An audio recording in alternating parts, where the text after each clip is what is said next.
Credit where credit is due first. It was the eagle eyes of guys over on Reddit that clued me into some of the details on this particular campaign.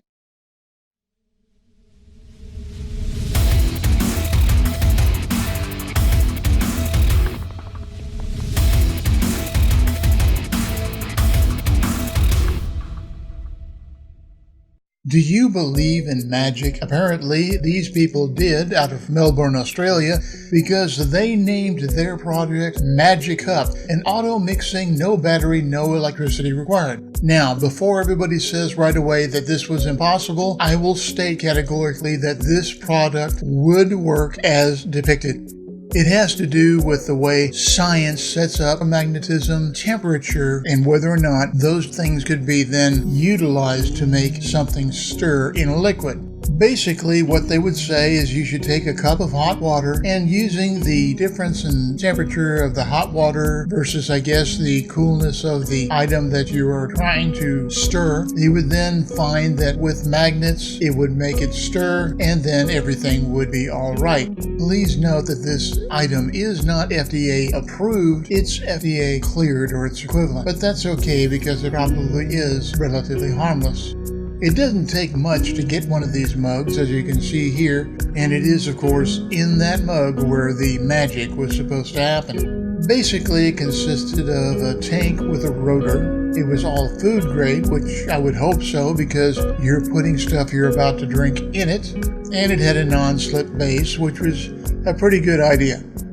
And since you're putting liquid in it, I would hope that it is waterproof and easy to clean. Dishwasher safe, since I tend to use a dishwasher a lot, and I bet that you do too. And of course, it better be durable. Here is a mock-up done on a computer showing all the different things that go into this item. Here it is with 3D modeling. And then of course they go into the name, Magic Cup, how much volume, what color it is, what the material is.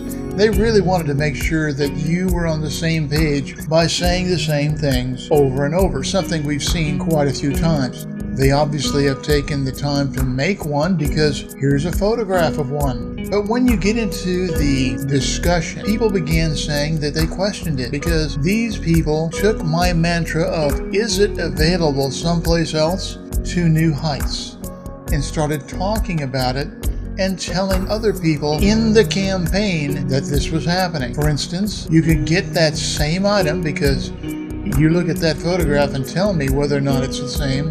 That would do all the same things on Amazon.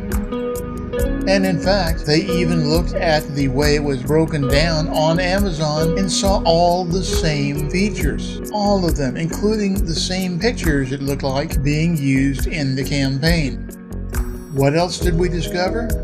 Well, if you went to a Chinese site, you found that you could buy them there as well.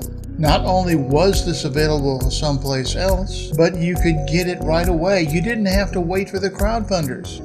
And maybe as we're starting to see more and more, as well, Kickstarter seems to be unable to stop or unwilling to care the transshipping, usually from Chinese sites, they're going to have no trouble fulfilling that really low initial goal and getting funded for fulfillment of the campaign simply because they didn't make it.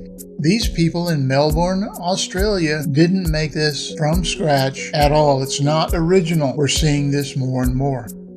Once again, my thanks to the sharp-eyed guys at Reddit for cluing me in, and now you have been schooled as well.